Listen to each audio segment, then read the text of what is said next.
Has explained them now herself, but we also have, as one of our experts, it was supposed to be before the break, a guy who's coming an expert in coerced testimony, false confessions, and I think he'll also be able to add to, talking about why Amanda was kind of pushed into saying what she said. Why? What will he say?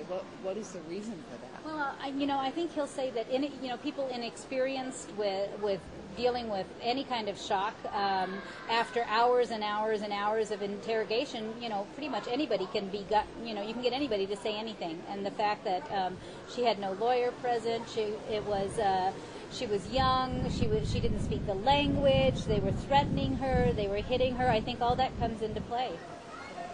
You've been understandably worried about the media coverage in this trial, and it's gotten sort of to the level of absurdity lately, with everything flying back and forth. How do you think that this has affected her chances?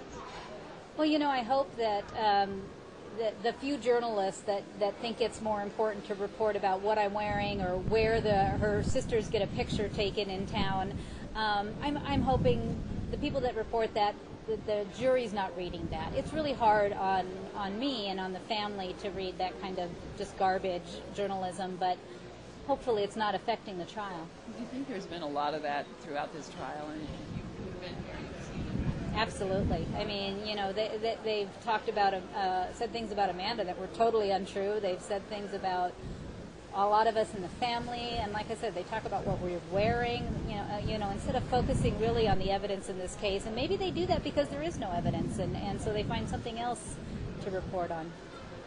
Has Amanda's image changed in the last couple months? I think it depends on where you look. I think, actually, for the most part, a good